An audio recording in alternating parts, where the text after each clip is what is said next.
To me, umami is the most important underlying ingredient in food. Hi, my name is Chase from Two Lights Restaurant located in Shoreditch, East London. So I first heard of umami was from the big dog, Mr. Harold McGee, when I was a younger cook. I had actually just read about this fifth taste called umami and how it had its influence on food. When I was a kid, I did have a particular obsession with sushi and raw sashimi. Being I was from the coast of Maine, there's actually a huge abundance of sushi restaurants. So I go every birthday and I absolutely loved it. I couldn't figure out why. It's not really until now that I realized that, you know, it was umami and it had that place in cuisine in my head that I love so much. So I use umami in almost everything that I cook. Not particularly like just one part of a dish, but there will be some aspect of umami in every dish that I do. Whether it may be, you know, putting kombu in with potatoes, or using Parmesan cheese, or using tomato paste, or, you know, all of these different ways to get umami from different ingredients. I feel it's a really big part of the food that I do, and it's part of the palette that I use. Okay, so here we're going to make a dry-aged Hereford Rump Cap with smoked Montgomery cheddar sauce and roasted Calçot onions. So here we have a dry-aged rump steak. They age these for about 2 weeks for us, and then we get them and we age them for about another week. In that process, the amino acids break down the beef, giving it a bit more umami and flavor. We have here the cheese, so that is Montgomery cheddar, aged for about 12 to 16 months, which we puree with milk and lightly smoke over hay. We have Calçot onions. With the Calçots, we roast them in the oven whole. We just lightly wash them and then roast them to concentrate the flavor and the sweetness of the onion. Then we just lightly peeled the first 2 layers off them.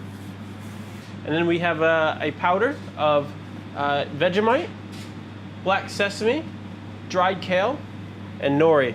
And then to finish, for a bit of spice and freshness, we have some grated horseradish. So here we have our 200-gram portion of the Hereford rump steak, seasoned pretty heavily with salt and pepper and oil. And we're gonna set it over this charcoal here. So we use charcoal with all our grilling because it imparts the flavor of the wood itself and gives a particular smokiness that we really like.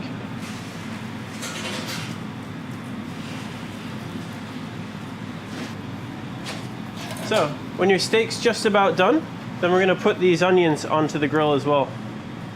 So season them nicely with salt, a bit of oil, and onto the grill they go. Now, you wanna cook the beef until it's about rare, medium rare, and you wanna grill the onions so they have a bit of blackening in color. It's for that TV magic.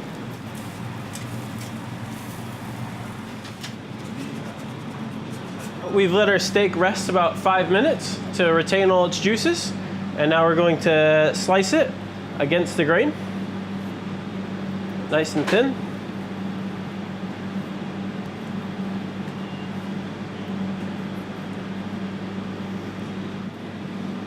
Beautiful. Take our leeks, just kind of bend them so they look a bit natural on the plate.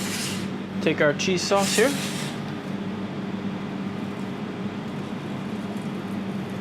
This is our powder made of kale, Vegemite, sesame, and nori, which goes on top quite liberally. Fresh grated horseradish.